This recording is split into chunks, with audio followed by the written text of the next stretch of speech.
Hello and welcome to Unacademy, a one-stop destination for the English medium civil services aspirants.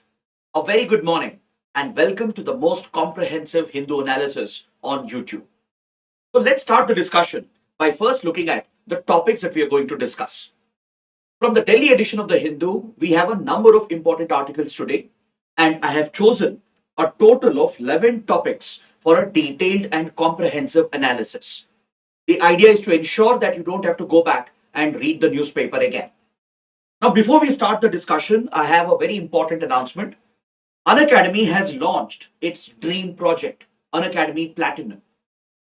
This is a new online experience because regular online classes they do not provide the required satisfaction for the students, especially students who require constant monitoring, who require constant hand holding by the teachers.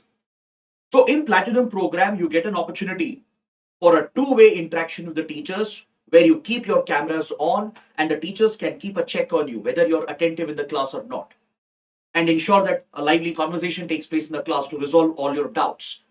And along with that, you will also get personalized mentorship by the educators who will also evaluate your answers, give you detailed feedback. And this, of course, covers the study material, the test series, etc. So this batch has just started and we have last few seats remaining. Very soon we are going to close this batch as well. So those interested can enroll as quickly as possible. The link is provided in the video description below. Now, if you want the PDF of this session, please scan the code on your screen and join my Telegram channel because after the session ends, I'll be sharing the PDF over here. So let's get started and look at the first article from page number 10. See, recently after the Pahalgam attack, India retaliated against Pakistan using kinetic options.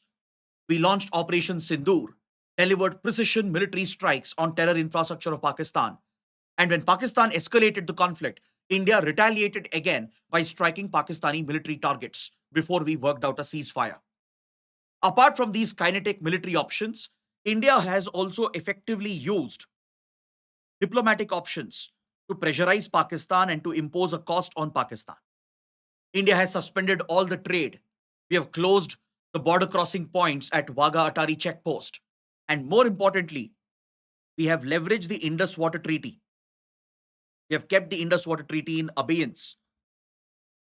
So these are the various methods that India has resorted to punish Pakistan for repeatedly sponsoring terrorism against India. But the writer here in this column is talking about other non-kinetic options which are available to India, such as the option of lawfare. How India can use international law, international courtrooms to punish Pakistan, to keep Pakistan on the edge, to distract Pakistan and ensure that Pakistan is deterred from sponsoring terrorism against India. Because the fight against state-sponsored terrorism, it can't be just a single approach-based fight against terrorism. You can't fight terrorism only with security forces, with intelligence agencies. It requires a holistic approach where you target not just the terror facilities, the terror infrastructure, and the linkages between state and non-state actors. You should also crack down on financing of terrorism.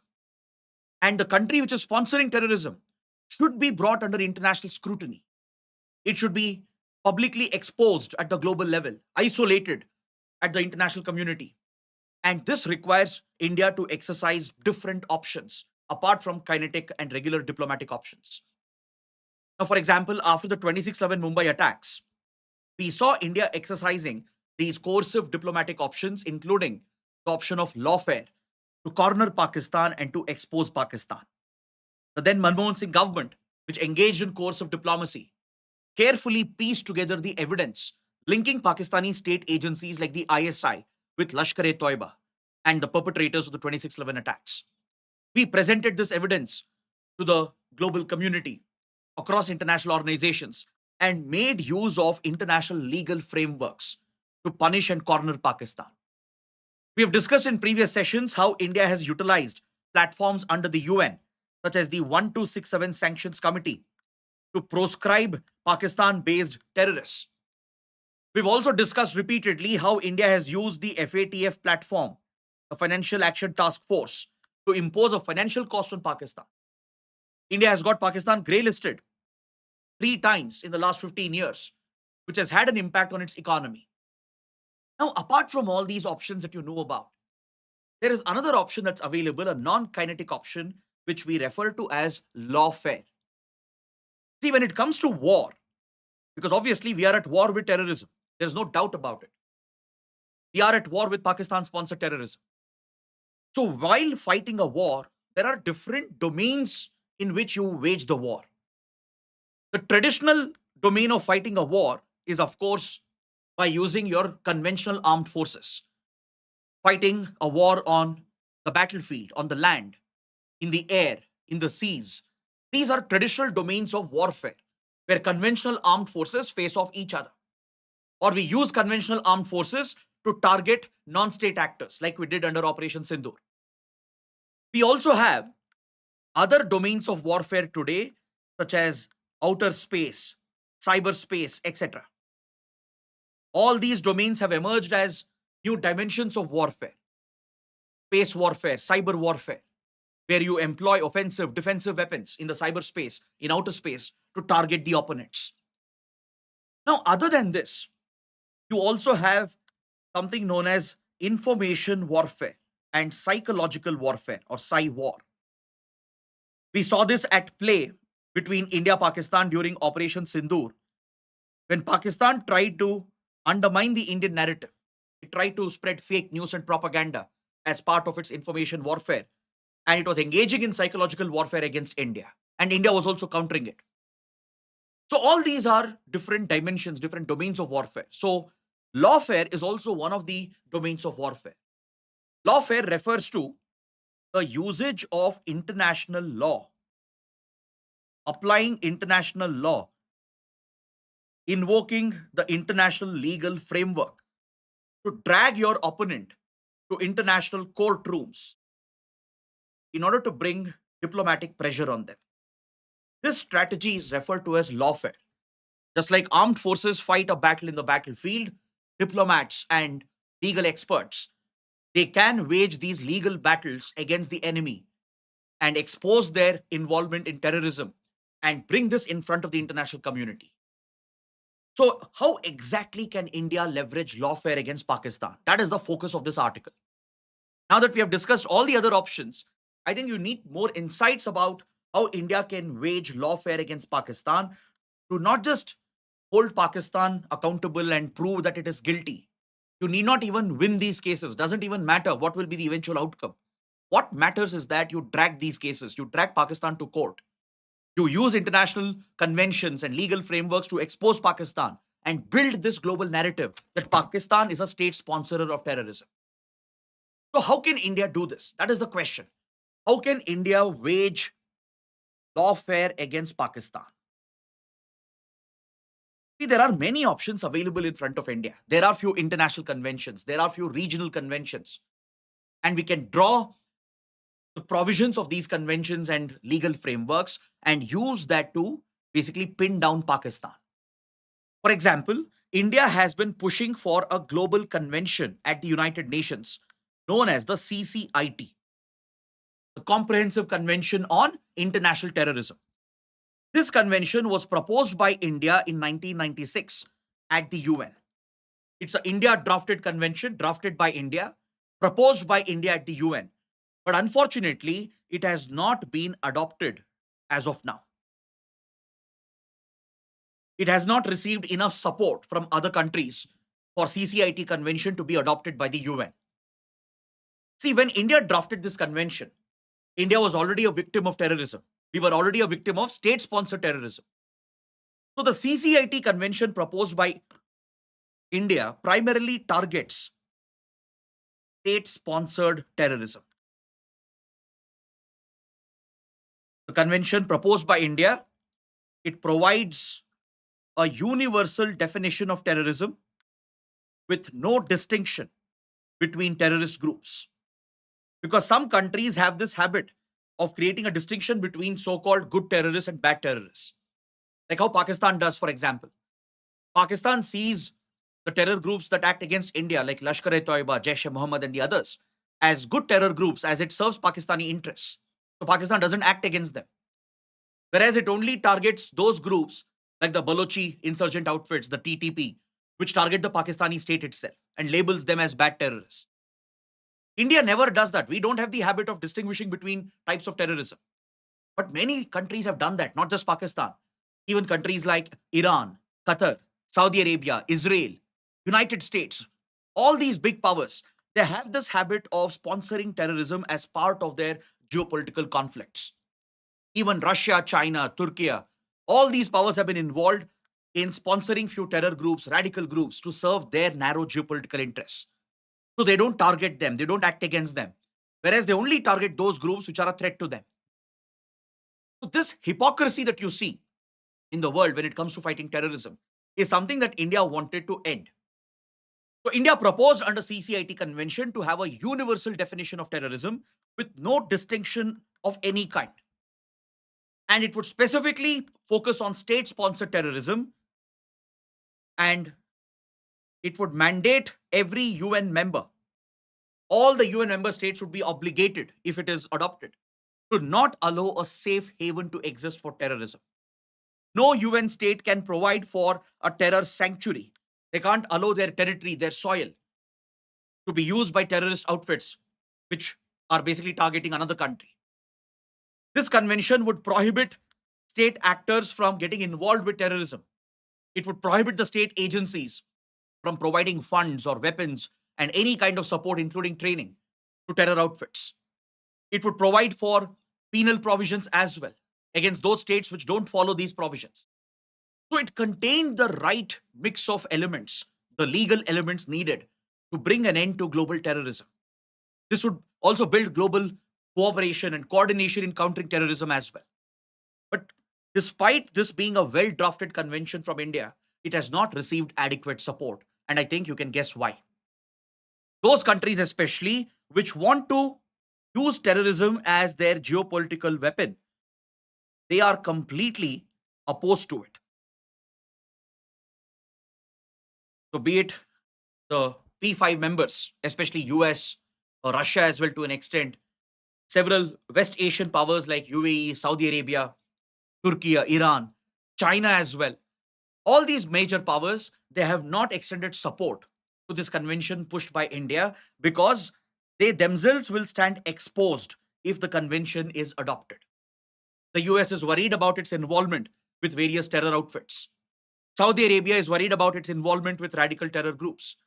So all these countries, they have not backed this convention. They have tried to derail this initiative as well.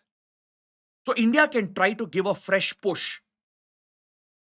There are other countries also which are not supporting it, especially few South American countries, even countries like Australia, Japan, because they have concerns about the provisions that India has included in this convention. They believe that if this is adopted and if countries bring a national law based on it, it would lead to very stringent measures which could be abused and misused by authoritarian governments. In the name of countering terrorism, authoritarian leaders could crush dissent and opposition by misusing the anti-terror law, which could be adopted under CCIT convention. So there is a concern for few countries that it could lead to violation of democratic rights, human rights. So even those countries have not supported this convention. So now maybe the time has come for India to engage in diplomacy, to convince these countries to back the convention and also try to reframe the provisions of the convention as well. Address some of the shortcomings, because as some countries have pointed out, this convention does have some stringent provisions which are based on India's anti-terror laws. Our anti-terror laws have been very notorious and controversial, which has often led to abuse by the authorities, misuse of the law, led to human rights violations as well. So India can address these concerns, work with global partners to redraft this convention and push for it, because this could bring a global ban on state sponsorship of terrorism. So this is one of the options that India can exercise.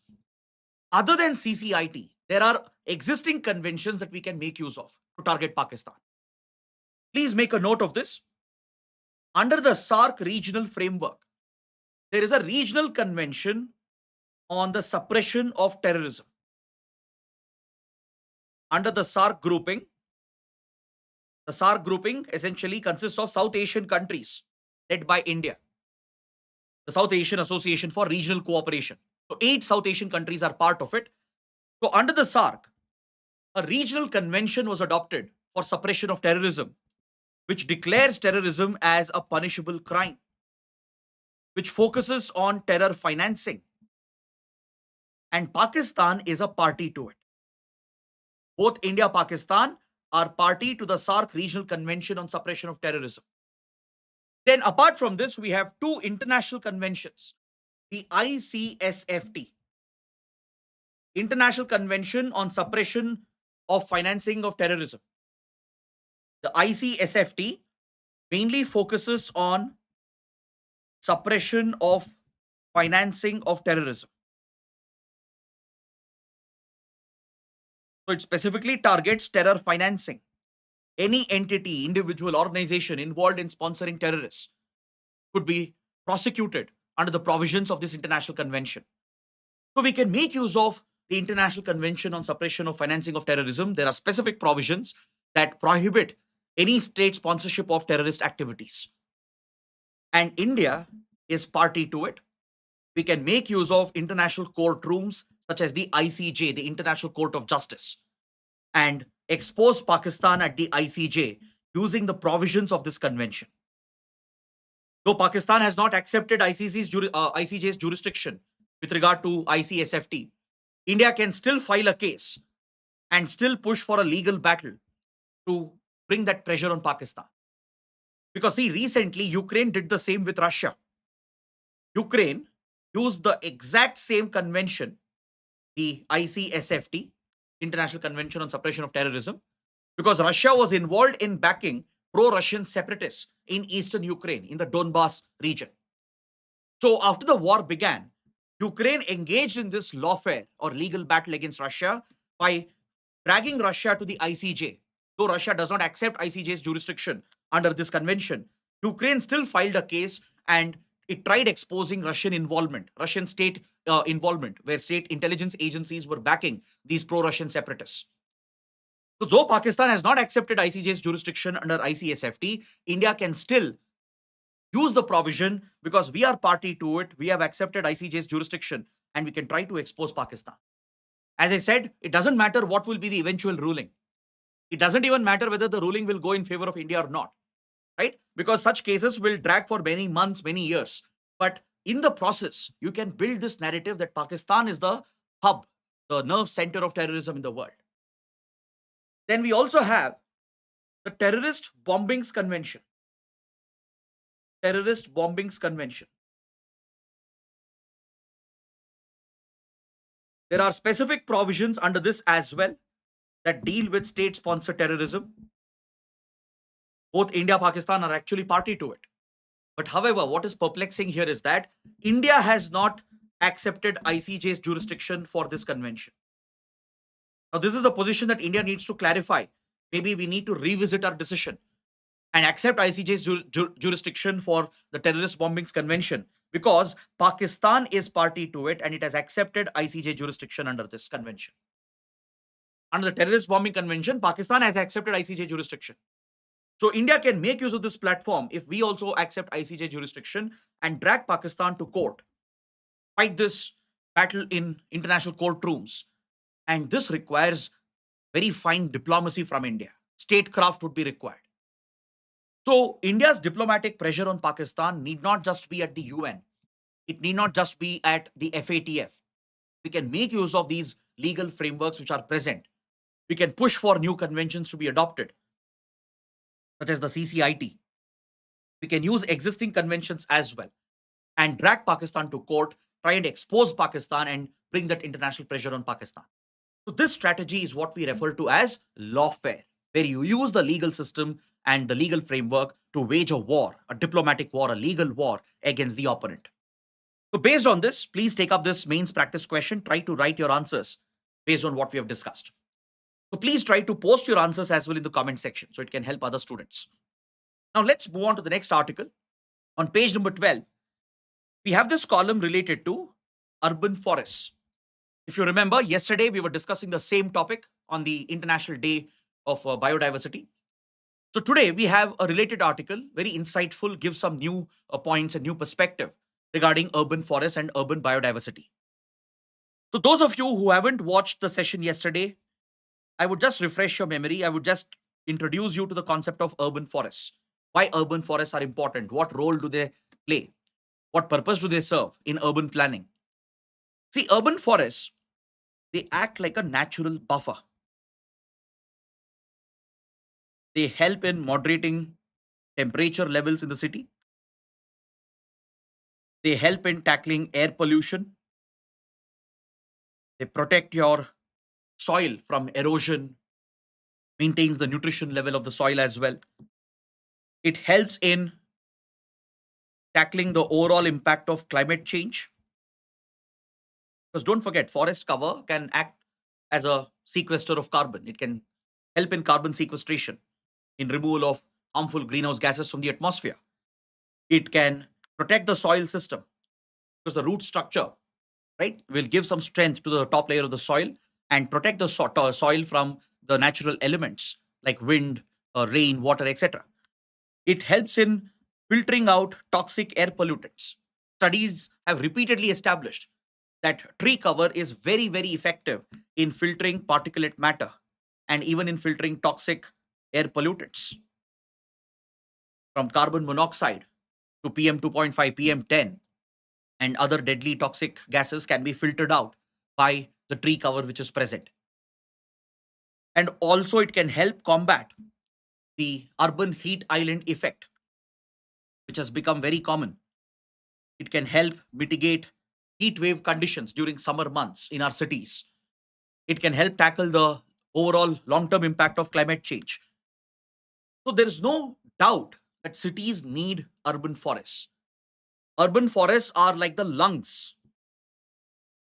These green spaces in a city, if it is well integrated into a city's plan, when a city is being built and developed over decades, if such urban forests and tree cover is cultivated, protected, and conserved, these urban forests will become the lifeline of the city. They will be the lungs, the green spaces of the city. So you don't need any special knowledge to understand this. This is basic common sense, right? Even tribal communities have known this from centuries that you need to conserve the forests around you, protect the trees. You can't unsustainably exploit and destroy them. But in modern times, we humans have lost that common sense. You look at urban planning, especially in developing nations and countries like India, where urban planning has never prioritized urban forests. Urban planning has never given a priority for establishment of urban forests, conservation, protection of urban forests. Forget creating new urban forests, right? Maybe that is too difficult for a country like India. But at least conserving the existing ones, protecting the existing urban forests, even that we are not able to do. Every now and then we hear these disturbing news reports that because of large infrastructure projects, developmental projects, urban forests are being cut down. The point is, why does this happen again and again? Whom do we blame for this? Whom do we hold accountable for this? The responsibility primarily lies with your state governments, the local city corporations, who have a corrupt nexus with the real estate mafia, with the construction industry. So, in the name of industrial development, in the name of urbanization, most states, local city corporations, they end up giving permissions, giving approvals as well. They themselves will lead the initiative to destroy the city forests which are present. Now, yesterday we were talking about the example of Hyderabad, right? Hyderabad has a massive urban forest, the Kancha Gachibowli area, which was recently being decimated by the government authorities to pave the space for industrial development and construction. Luckily, it was the civil society which played a critical role. Concerned members of the civil society, they came around and protested against this project and the deforestation which was being carried out. And finally, the Supreme Court had to intervene to stay the deforestation at Kancha Gachibowli.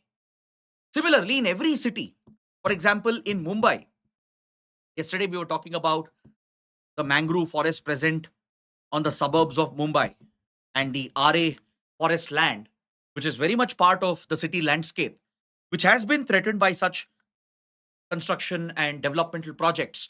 Again, it was the Supreme Court which saved the urban forest space of Mumbai. The Supreme Court intervened in the RA forest case as well.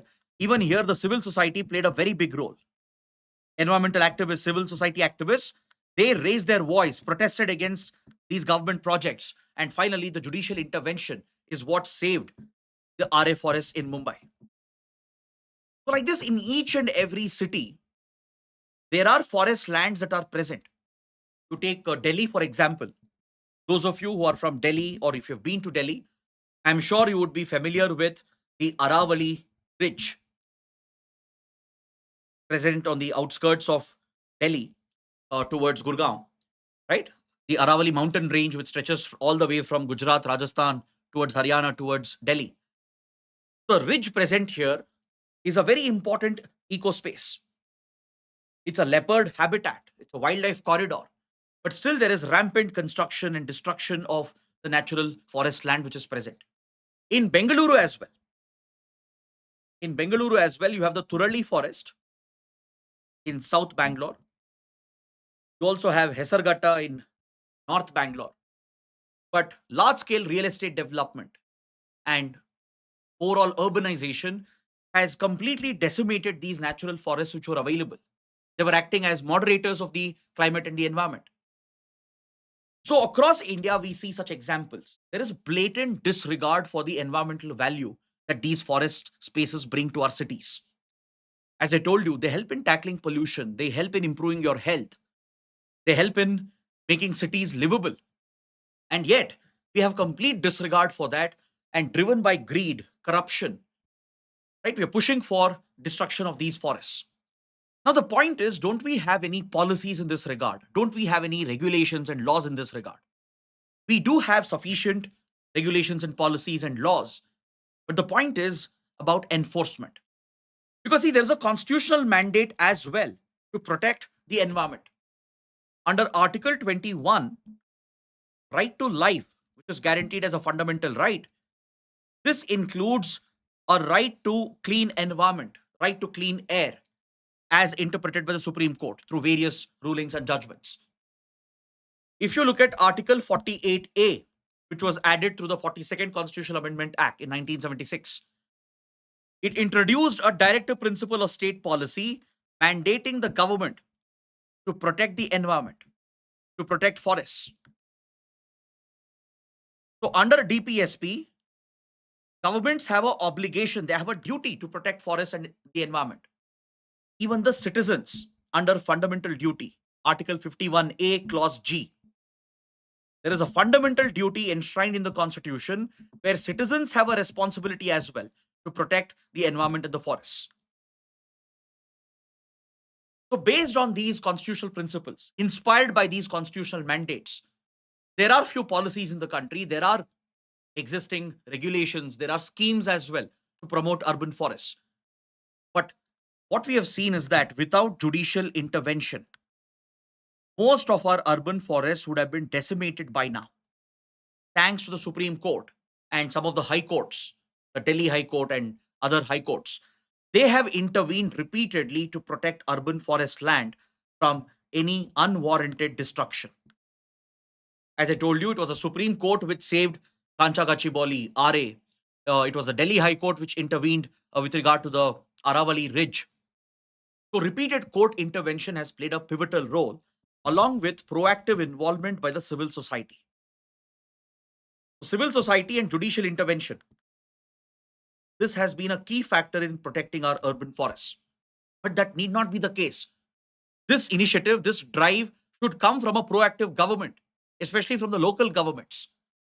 Because see, for example, if you look at the National Forest Policy, I'm sure you would have heard about the National Forest Policy of 1988.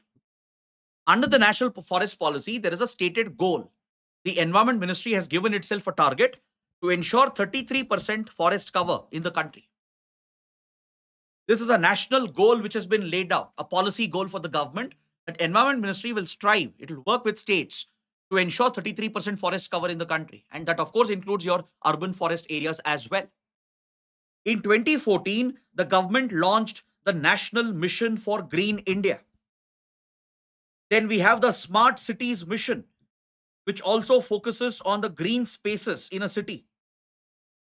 Then we have the Amrit mission that was launched by the Modi government in 2015, Atal mission for rejuvenation and transformation of urban areas. So all these urban development focused schemes, policies and initiatives of the government, they prioritize the conservation of green spaces and protection of forest land in a city. But still, these threats are very common. That's mainly because there is this corrupt nexus that exists where the local administration essentially enables the large scale deforestation to take place in collusion with the real estate and construction industry. This is the nexus, the link which has to be broken. And it's only the courts which can do that, the high courts and Supreme Court. And of course, the civil society, which has to be vigilant, the environmental activists, concerned citizens who are concerned about their city, their neighborhood, the environment around them, they have to stand up against such destructive projects and raise their voice against any such corrupt involvement. So that is the only way out because as we have seen, governments have been very ineffective in this regard. In fact, they have been pushing for further destruction of forest land. And there is absolutely no urban planning in our country where creation of new forest land is integrated into the city plans, right? As I said, forget creation of new spaces, at least protecting the existing ones, like Turali in Bangalore, Kancha Gachibowli in Hyderabad, preserving these natural forest lands. At least that is the bare minimum that we should be doing. And existing laws and policies are failing because the governments have failed. So right now, what is protecting our urban forests is mainly civil society initiative and judicial intervention. And that is something which needs to change. The drive has to come from the government because without protecting these urban spaces, cities will become unlivable, or maybe they've already become unlivable. The only way we can recover city life in a country like India is by restoring and protecting these natural buffers. So let me know what you think. What went wrong with India's city planning? Let me know in the comments. What could be the reason? Or maybe in your cities, in your towns where you're from, have you seen such examples and incidents? Was there a urban space, a green space, which was taken over by the real estate industry or by the government itself and destroyed? So please let us know, shed us some light on these developments across the country so that students can actually use that as examples in the exam as well. Now, please take up this mains practice question for the second topic. Based on what we have discussed, try to write an answer and practice your answer writing skills. Now, let's look at the next article. Very important and interesting article here. This article is focused on the tariff wars that US has unleashed, particularly aimed at China, and how China has retaliated with reciprocal tariffs, right? And even though they are negotiating a trade deal and they're trying to tone down the trade war, the tensions are very evident between them, right? Now, the writer here is evaluating the impact of this tariff war between US and China on the AI landscape.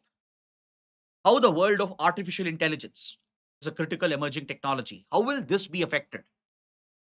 How AI infrastructure, AI innovation could be affected because of the tariff wars? And what does it mean for a third country like India? Will India benefit from the tariff wars between US and China? Or will India be at a further disadvantage in the AI sector because of the tariff war between US and China? That is what we need to understand. So let's take a quick look at this and then we'll move towards the smaller articles in today's paper. Now, see, US has levied around 27% tariffs on high tech products that are imported from China. For example, certain semiconductor chips, certain components in the field of data processing, electronic components and spares, and as well as on certain raw materials that are used in fabricating GPUs, graphic processing units. On such critical hardware, electronic hardware, which is the very foundation of AI technology, US has levied very high tariffs starting at 27% and going above that. This will basically restrict Chinese imports into the US. It's going to block out Chinese imports into the US. Now, what will be the impact of this? See, Trump says or Trump believes that this will bring about import substitution. In economics, you would have studied a very basic theory, a basic concept, right? The concept states that when you go protectionist, when a country goes protectionist and imposes tariffs and brings in such protectionist conservative policies, it will shield and protect the country from cheaper imports from abroad, and it will help build your domestic industry. You will basically substitute for your imports by investing domestically, and it could boost domestic production. That is the whole argument, the rationale behind levying such tariffs. But however, experience shows there are other economic theories as well which disagree with this, that levying tariffs, increasing import duties is not the way to go to boost domestic production, because usually it will not give that result. It's assumed in classical theory that it will bring about import substitution, that imports will end, and the companies which have no other choice, they will develop the industry domestically, creating local jobs and thus bringing self-reliance to that country. But this is only in theory, on paper. In reality, it does not happen like this. Because when there is a tariff war, usually investors will hold back on their investments. Given the risky climate which has been created, the tense and risky climate which gets created, investors will hold back their investments and there won't be any fresh capital which will be infused to boost domestic production. And more importantly, in a sector like AI, it is a critical emerging technology, it is a high tech industry. One country will never ever be able to produce all the components, the technologies, the innovation needed to build a strong AI base. Maybe China is great with, let's say, chip manufacturing. Taiwan is great in, let's say, fabrication of certain electronic chips and components. Right? Vietnam will have some advantage. US will have some advantage. India might be able to provide cheap labor and talented workforce. So no company in the AI domain can hope to build a strong product without relying on the global supply chains.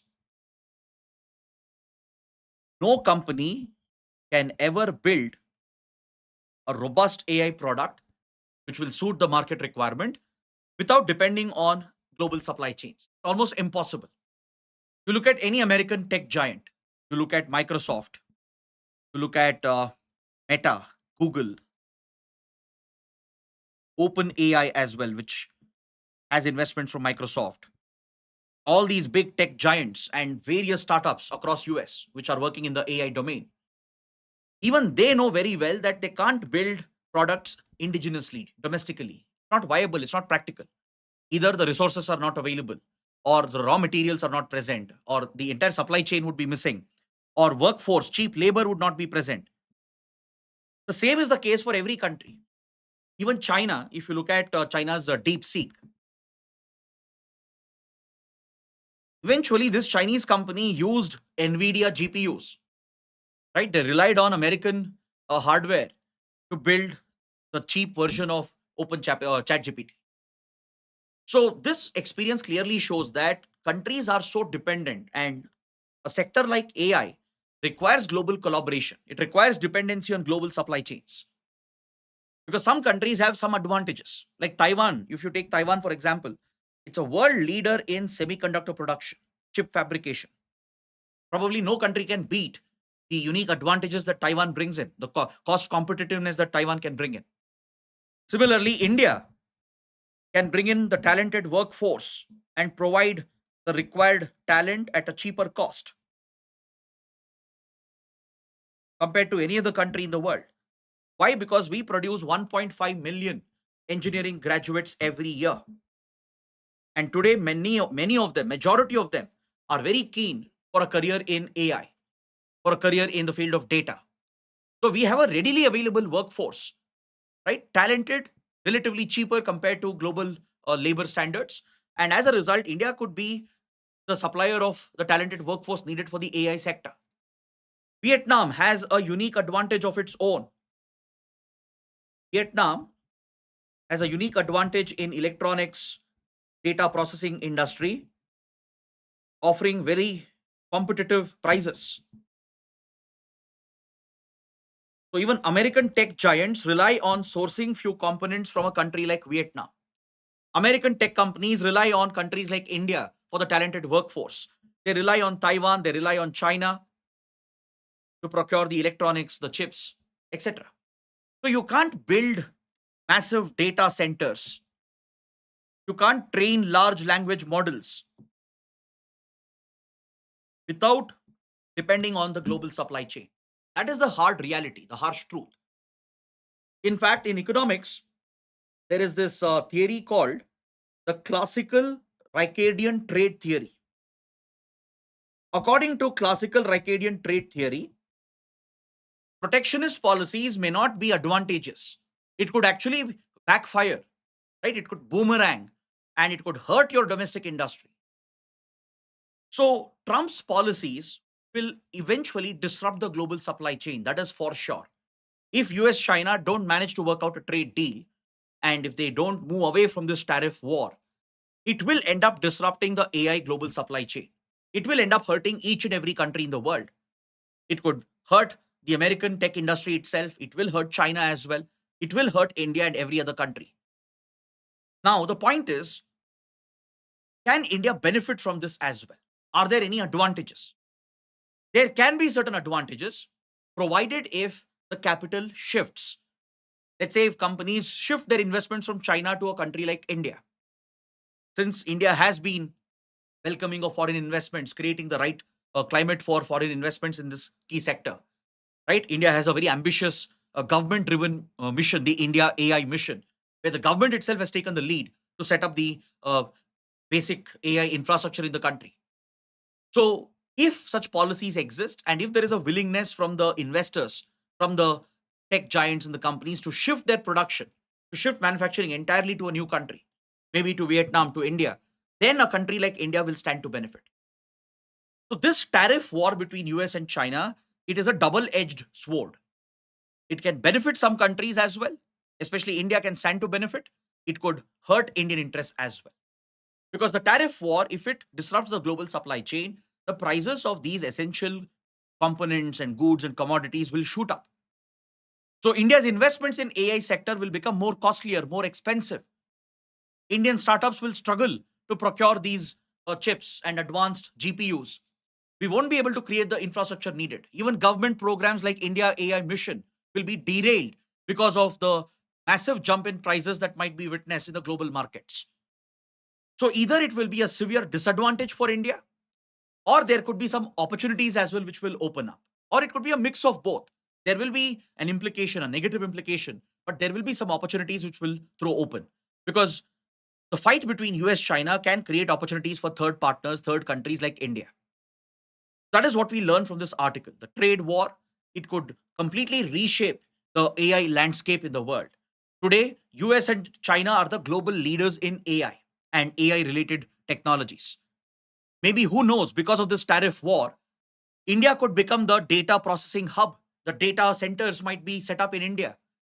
Given the stable environment in the country, a stable political climate, foreign companies might look at India as a better destination to set up the data facilities, the data centers, to bring the hardware to India and run their AI tools from India.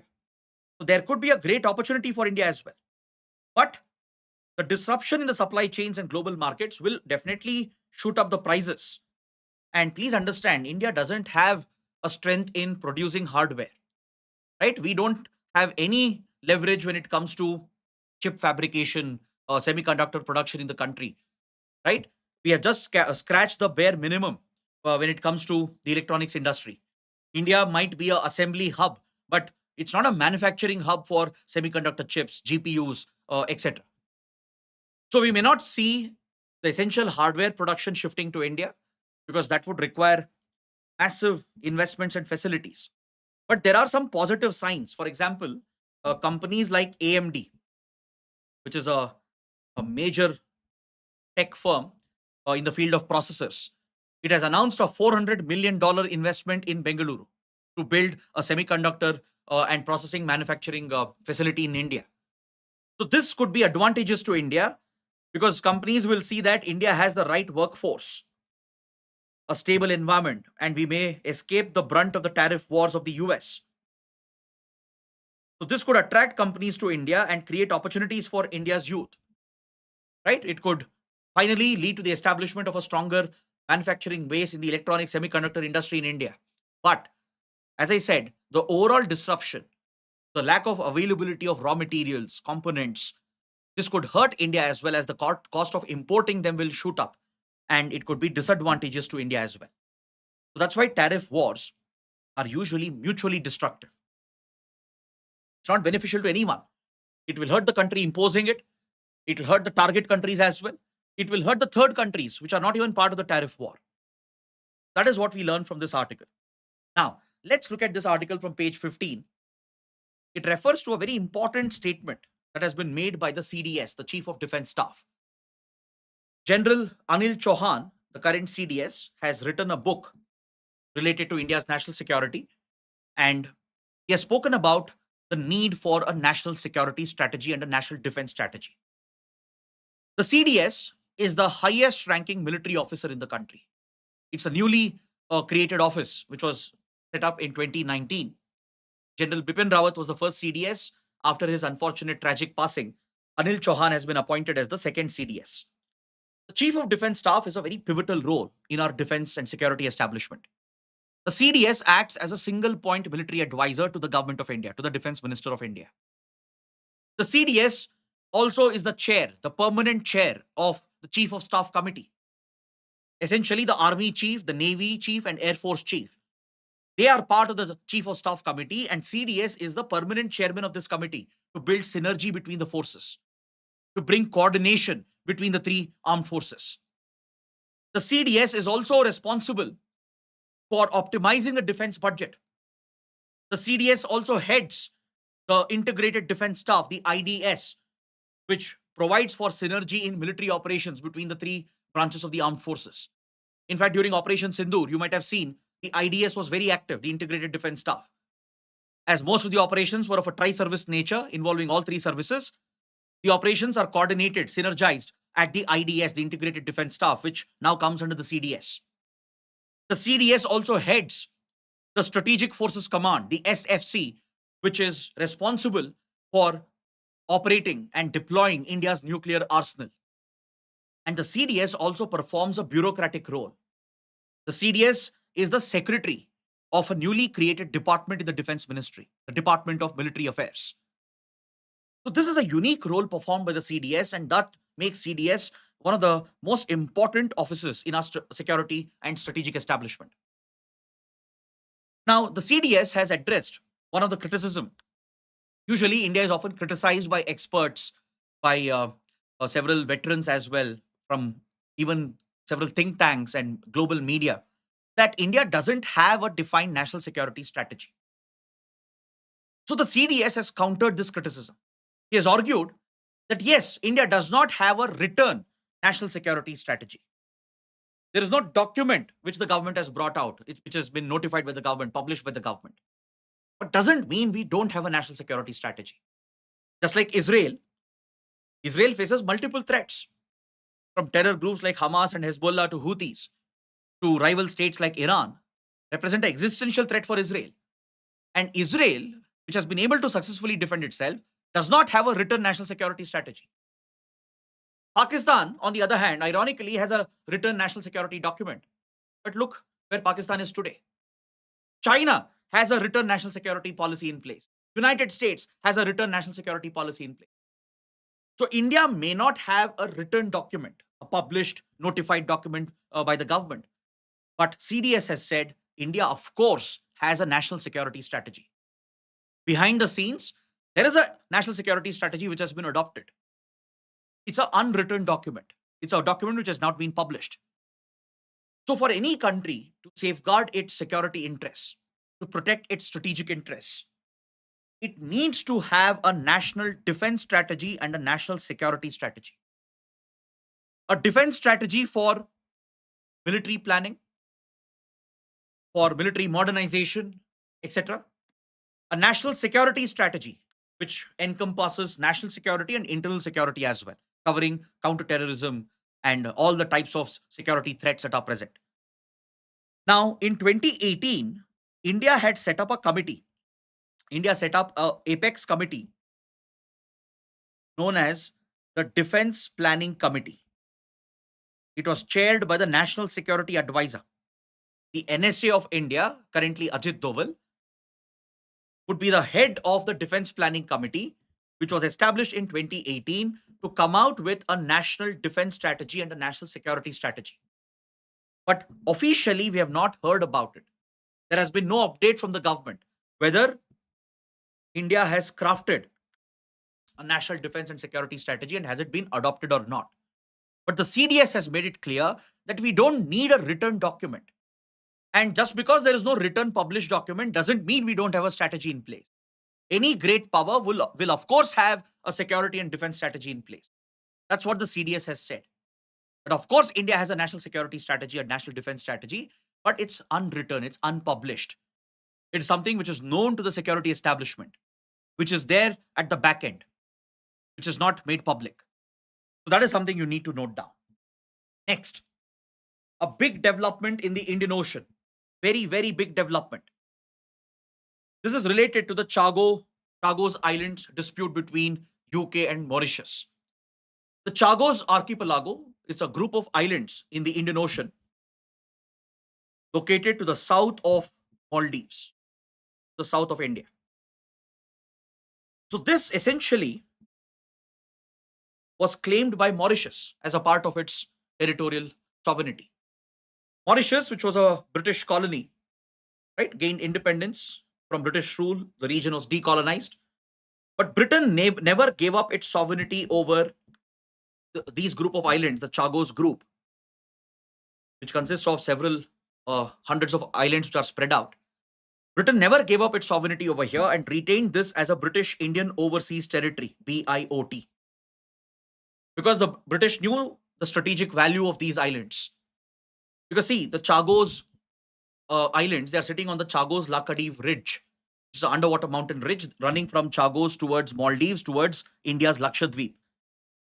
The geology of Lakshadweep, Maldives, and Chagos is all connected, interconnected. In fact, the native Chagosian population, some of them came from India. Hundreds of years ago, the British transported Indians as laborers. They were settled on the Chagos Islands. Some were brought from Africa as well, from nearby Africa.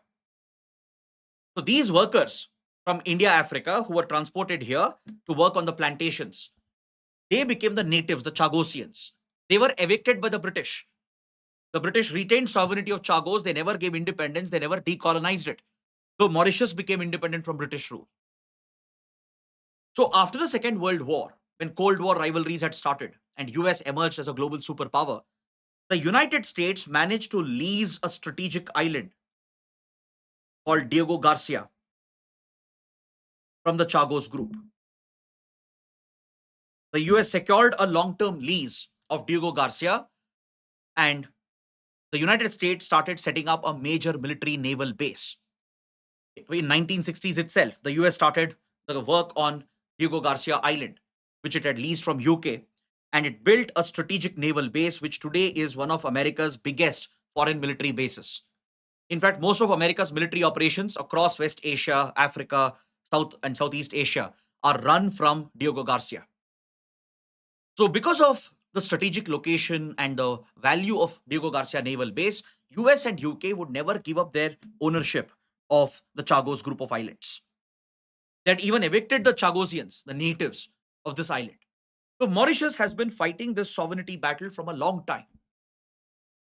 From many, many decades, Mauritius has been demanding Britain to decolonize Chagos and give up the sovereignty and hand it over to Mauritius. Mauritius took this battle to International Court of Justice. It presented its case at the United Nations. It courted the support of several countries, including India, as India is the closest partner for Mauritius. And India stood with Mauritius. We backed the demand of Mauritius, pressurizing UK and US to hand over Chagos. But US and UK would never give up Diego Garcia because of the strategic location, the military base they have set up. They would never give up Diego Garcia.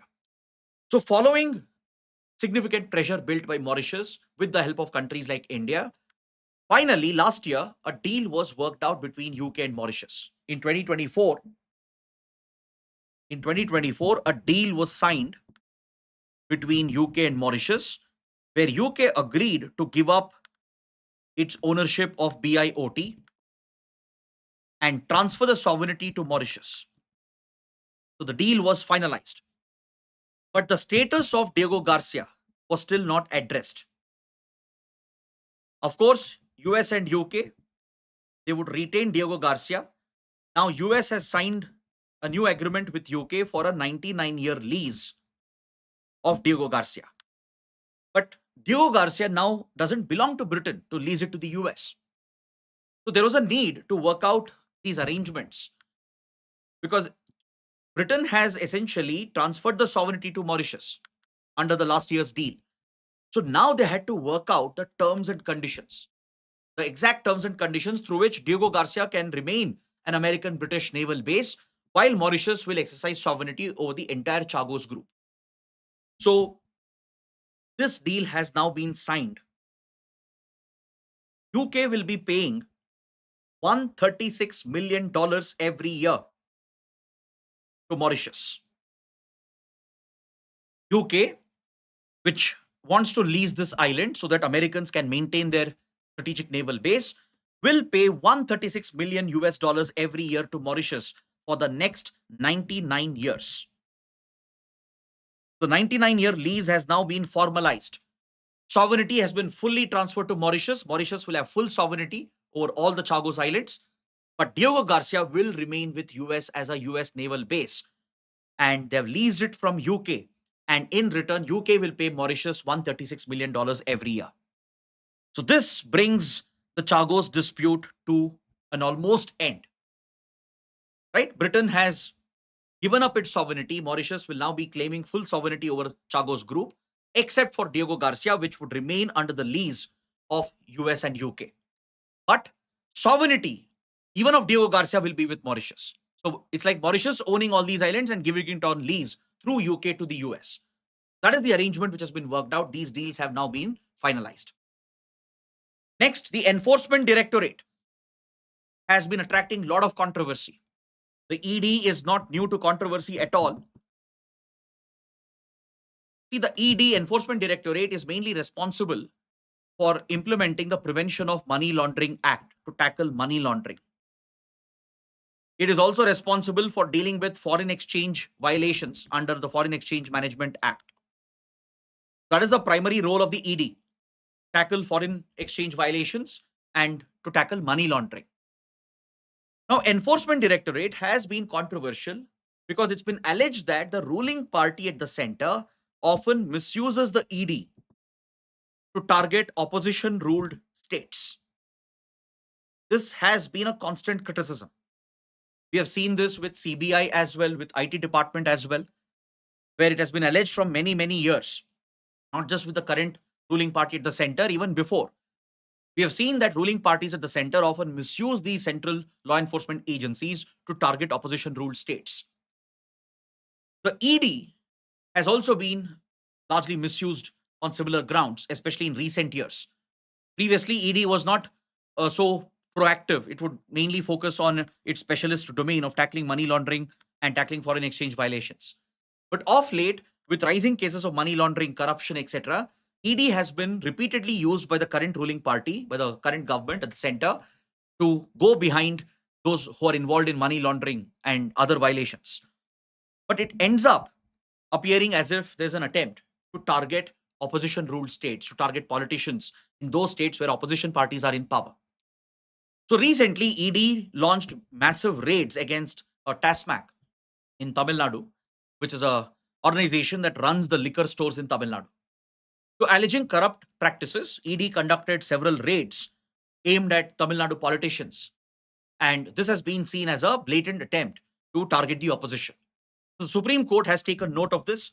The Supreme Court has stepped in and it has criticized the ED for crossing all the limits, for violating the federal character of the Indian polity.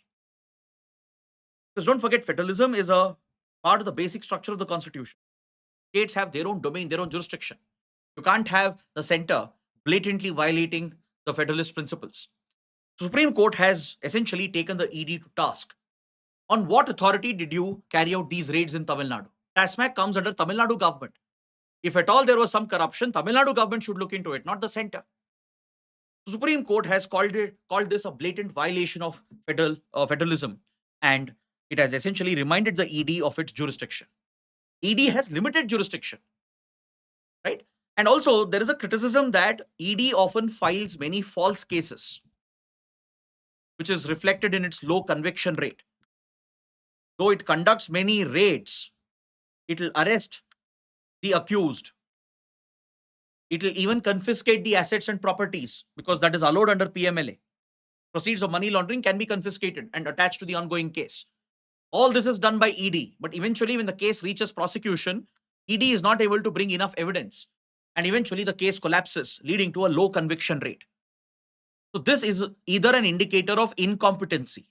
Either ED could not collect the evidence through better investigation, or it means that the case was false to begin with. Usually, when conviction rates are very low, right, it means either of two things. One, it's incompetency, where very poor investigation has been done without the right evidence to build a watertight case, or it means the case to begin with was entirely false, it was fabricated. So, this has been a constant criticism that has tarnished the image of the Enforcement Directorate. Now, the Supreme Court itself has taken the ED task, asking on what authority, what grounds did you violate the state's jurisdiction? How did you conduct these raids? That is what you need to note down, the controversy surrounding ED and its alleged misuse. CBI has faced similar criticism in the past. Supreme Court had even called the CBI as a caged parrot, a parrot which sings according to the tunes of its master, which is basically the central government, the ruling party at the center. Now, ED appears to have fallen into that bracket. Now, let's move to the prelim section, take a quick look at the small articles, and then we will end the discussion for today.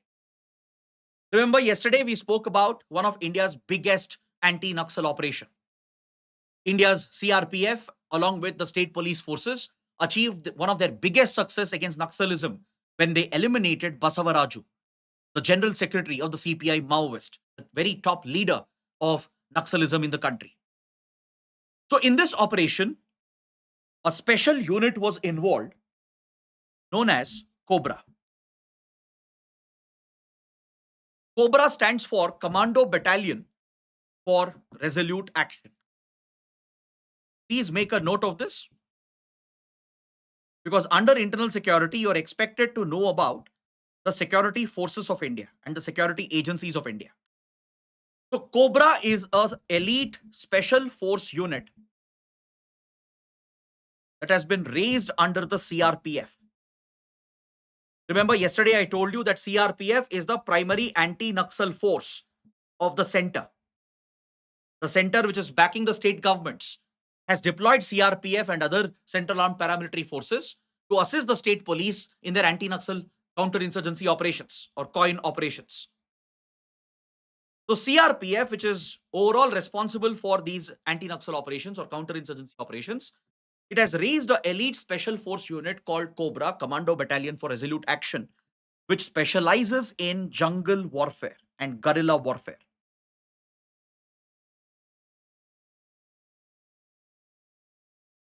Because see, the Maoists, they believe in using the forest to their advantage, using the forest as a camouflage to hide, to carry out ambush attacks, which are basically surprise attacks mounted on security forces. So the very doctrine of guerrilla warfare is integral to Maoism. Mao Zedong himself spoke about the need for guerrilla tactics. If you go through the teachings and the philosophies of Mao Zedong, right, who is the father of Maoism, the then General Secretary of the Communist Party of China, founded the People's Republic of China. He talks about the role of guerrilla tactics in warfare when they are fighting state forces. That's the tactic that Naxals have employed directly from Maoist principles. So they essentially are masters of the jungle. They know the local terrain, the topography very well. They use it as a camouflage to hide and mount these ambush surprise attacks against security forces. So to counter these elements, you need to adopt similar tactics. As they say, you remove a thorn with a thorn. So if you have to fight an insurgent group which is well versed with jungle warfare and guerrilla tactics, you need a similar counter force which can survive the jungle, which can stay and hide and thrive in the jungle and engage in similar combat tactics to target the enemy. So that is why CRPF raised this special force unit called CoBRA, which has been trained by the Commando School of the Indian Army. The Indian Army has assisted the CRPF in training the CoBRA special force unit. They are very well equipped, very well trained. They are masters of the jungle. They specialize in guerrilla tactics. They have special communication kits, special gear. So they are very different from a regular uh, security force. So they're part of the CRPF. CRPF is a Central Armed Police Force of the Home Ministry, the CAPF under Home Ministry. And CoBRA is a special force battalion which specializes in guerrilla warfare as part of the anti-Naxal operations of CRPF. Next, on page 14, there's an article referring to the revival of Nalanda University. I'm sure all of you know Nalanda, one of the ancient, oldest universities in the world, right? In today's Bihar, essentially. It was a it was essentially a hot spot of learning, of religious studies, spiritualism, Buddhist studies, philosophy, etc. in the ancient times. Nalanda was so popular that it attracted scholars and students from across the world. Given its links with Buddhism and Buddhist studies and Buddhist teachings, Nalanda gained a lot of popularity in the ancient times across Asia, from today's China to Japan to South Korea to Southeast Asia. So students and scholars from thousands of kilometers from far away Asian countries would come to Nalanda to study. So Nalanda was that ancient link between the Indian civilization and the rest of the Asian civilization, with Buddhism forming that connection. So recently, a few years ago, India's Ministry of External Affairs started leveraging Buddhism in its diplomacy. We launched the Buddhist Diplomacy Initiative, since India is the birthplace of Buddhism, to leverage the Buddhist heritage and influence Asian countries to gain soft power for India. So we engage in Buddhist diplomacy in several Asian countries where Buddhism is a majority religion or a popular religion. In countries like Sri Lanka, in countries like Vietnam, Thailand, Bhutan, Nepal, China, South Korea, Japan. So across this region, Buddhist diplomacy is a prime soft power initiative of India. So one of the initiatives that India has taken up as part of Buddhist diplomacy is to revive the glory of Nalanda, to revive the Nalanda University, set up a modern university, make it a new place of modern learning, and attract students from across Asia. This initiative, which is under the Ministry of External Affairs, was supported by the East Asia Summit. As part of India's Look East policy, India proposed the revival of Nalanda with other Asian countries, especially Southeast Asian countries, at the East Asia Summit. So East Asia Summit backed the revival of Nalanda project, and other countries are investing as well in this. So it's a joint collaborative initiative of the countries of East Asia Summit to revive the Nalanda University. But it has faced many hurdles and challenges, and the Vice Chancellor has essentially given a clarification that Nalanda University is now ready to take off. The revival work, the creation of modern infrastructure, ensuring the right facilities, the right faculties are available, right? And ensuring academic autonomy to an extent, everything has been taken care of. And now the VC says that the university is ready to take off to attract students from around the world. So please note down how it is linked with Indian diplomacy, how it is linked with our soft power initiative. Now, can you tell me who are the members of East Asia Summit? Please mention that in the comment section below. Let me know who are the members, the member countries of East Asia Summit. Next, on page 14, another security related article. Today's paper is dominated by internal security and IR topics. A Northeast insurgent outfit known as the HNLC, Einiftrep National Liberation Council. It had been listed under the UAPA, the Unlawful Activities Prevention Act, as an unlawful organization, essentially as a terrorist organization. Because UAPA or UAPA is our primary law against terrorism. This is the anti-terror law of India. So under the Unlawful Activities Prevention Act, law enforcement agencies such as NIA, they are empowered to take up counter-terrorism investigation. The MHA administers the law, and MHA can even list any organization or even an individual as a terrorist under UAPA. The MHA can basically proscribe an organization as a terrorist organization. And the law was amended in 2019 to allow even individual terrorists to be proscribed. So it's not just an organization like, let's say, Jaish-e-Mohammed or Babar Khalsa International, which can be designated as a terror group. Even individual terrorists like Hafiz Saeed, Masood Azhar, they can be individually designated following the 2019 amendment. So recently, MHA had renewed the terror designation of HNLC, which is a Northeast insurgent outfit operating in Meghalaya. Meghalaya also has not been free from insurgency. In fact, almost all the northeastern states, except for Arunachal Pradesh, have seen local native insurgency. Be it Assam, Manipur, Nagaland, Tripura, Mizoram, Meghalaya, all of them, they have seen native insurgencies.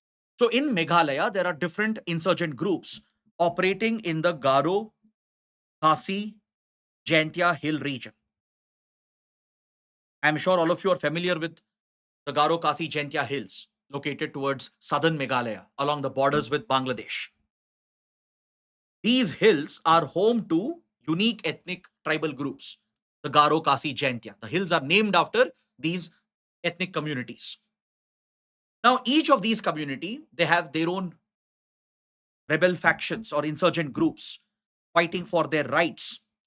Because see, from Bangladesh, from East Pakistan, the border states have received heavy influx of refugees and illegal migrants. Right from 1947, during 1971 war, and later as well, after Bangladesh was born. Northeast India, like Assam, Meghalaya, Tripura, even West Bengal, they have constantly received an influx of refugees and illegal migrants, which has been opposed by the natives. In Northeast India, where the indigenous native tribes are very guarded, they're very protective of their land, their resources, and their identity, they have felt threatened by the outsiders, like Assamese, right?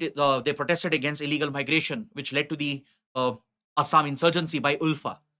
Tripura as well saw similar insurgency in 1980s, led by different Tripuri organizations that opposed Bengali illegal migration. Meghalaya as well saw its own native insurgencies. Plus, these groups have rivalries between them. It was not just about illegal migration from Bangladesh. That was not the only problem. Garo, Kasi have disputes between them. Kasi, Jaintia have issues between them. They all have issues with the Assamese. Assamese are the dominant group. And as you know, Meghalaya was carved out of Assam. And even today, Assam is to the north of Meghalaya. Right? So, given the various issues present between different ethnic groups, Garo, Kasi, Jaintia community, some of the radical elements, they started their own insurgent movements. And the Kasi radicals founded a terror group called HNLC, the Hainiftrep, representing the Hainiftrep people, or also called as the Kasi people. Hainiftrep basically refers to the Kasi community. So HNLC is a Kasi insurgent organization, a Northeast insurgent outfit, which has carried out attacks against Indian security forces. The goal of HNLC was to liberate this region, the Kasi Hill region, from India, to make it a separate country called Kasi land. Their main complaint was that India has discriminated against them, oppressed them. They are being targeted by Assamese, the Garos and Jaintias. They have problems with the illegal migrants from Bangladesh as well. Those were the stated root causes. So this movement started out in 1995. HNLC was founded in 1995. It has carried out few attacks against Indian forces, and it has remained a national security threat. And what's ironic is that the leaders of HNLC basically hide in Bangladesh, where they have a safe haven. Indian intelligence agencies, which track these terror leaders, they have spotted them in Bangladesh, working in Bangladesh, and they basically run extortion rings in Meghalaya. In fact, that's what most Northeast insurgent groups are doing today. In the name of fighting for their tribe or their community, in the name of leading a national liberation movement, they end up becoming a criminal organization. That's what the NSCN became in Nagaland. Essentially, it became a criminal outfit engaging in drug trafficking, arms trafficking, and extortion, where they kidnap prominent people, threaten them, and extort money from them, extort a ransom. Or they threaten local businesses and businessmen and prominent individuals, and they have to pay them a monthly ransom, or else they will threaten to target them. That's what HNLC is doing. The top leaders are hiding in Bangladesh, where they have found a safe haven, and they're running extortion rackets in Meghalaya, calling politicians in Meghalaya, businessmen in Meghalaya, threatening them and extorting money from them. So this outfit, which still functions as a insurgent organization and poses a considerable threat to India, has been listed under UAPA as a terrorist organization. But this decision was challenged, and at the UAPA tribunal, it has upheld the decision of the Home Ministry. The Home Ministry had already extended the designation of HNLC as a terrorist outfit, right, for 5 more years. And the UAPA tribunal, which looked into this matter, has agreed with the MHA, and HNLC remains a proscribed terrorist organization, an unlawful organization. Coming to Article 10, Prime Minister Modi yesterday inaugurated 103 Amrit Bharat railway stations. So these railway stations have been modernized, rejuvenated under a flagship program of the Modi government known as the Amrit Bharat Station Scheme. The Amrit Bharat Station Scheme is a flagship program of the government to renovate and modernize hundreds of railway stations across India. Substantial resources have been allocated to this to provide better amenities and passenger facilities, to make them modern hubs of transportation, and to also boost tourism and local economic opportunities. And what is unique under Amrit Bharat Station Scheme is that the government is building each railway station, renovating it and rejuvenating it based on local culture, local art, and local indigenous products. Now, for example, one of the railway stations which was renovated in Bihar, it depicts Madhubani painting. One of the railway stations in Rajasthan celebrates the Rajputana heritage. One of the railway stations celebrates the Kakatiya dynasty heritage. Any important temples or places of worship nearby. For example, there is one railway station which was inaugurated in Andhra Pradesh, the nearby Ranganatha Swami temple, right? And the depictions have been represented here at the railway station. So Amrit Bharat Railways Station Initiative, the scheme, which is funded with the Ministry of Railways, it's focused not just on modernizing the railway stations with better facilities, but it's about integrating local culture, local history, local art, local products. The idea is to promote local products as well, local handicrafts, local industries where unique products are produced. For example, there could be areas where some unique spice is grown, or unique handicrafts like chicken curry, zari work is very popular. So such art and products will be promoted. Maybe a local dance form will be promoted. Local history and local culture will be promoted. So that is the uniqueness of Amrit Bharat Station Scheme. Coming to the last article, North Korea has suffered a major setback. North Korea was looking to launch its second naval destroyer to stand up against the threats posed by US and Japan. Because as you know, North Korea considers US, Japan, and of course South Korea as an existential threat. And Kim Jong Un has been on a military expansion drive, scaling up the nuclear arsenal, testing ballistic missiles. And one of the grand plans of Kim Jong Un was to have a second naval destroyer to threaten US and its allies. But unfortunately for Kim Jong Un, the launch of the second naval destroyer from the port has gone wrong. It has failed. And the naval ship has suffered damage as well, according to satellite images. So this is a North Korean project gone wrong. Obviously, Kim Jong Un would not be happy, and several scientists in the North Korean defense industry will pay the price for this. Now, what should we understand from here? What is relevant for us? The overall development may not be too important for us, but the place where this incident has happened, where the naval ship was being launched and it suffered an accident, that port is strategically important. the port of Chongjin. It's located in northeast North Korea towards Russia, towards the North Pacific. It's very close to Russia's Siberia region, the far east region of Russia. Okay, this is where the port of Chongjin is located towards the Sea of Japan, which is part of the North Pacific. Also, in this map, you can see other important North Korean ports, which are naval bases as well. You have Sinuiju, Nampo, Wonsan, Hamhung. All these are important maritime facilities, Tanchon as well. They are port facilities come naval bases of North Korea. So just be familiar with these locations. And the Korean Peninsula is bound by the Korea Bay and the Sea of Japan. So this would be the DMZ, the demilitarized zone that demarcates North Korea from South. All right. So on this note, we bring today's discussion to an end. I hope all the topics are clear. I gave you one assignment. Find out the members of East Asia Summit and mention that in the comment section below. That is it. Thanks for watching. We'll see you tomorrow.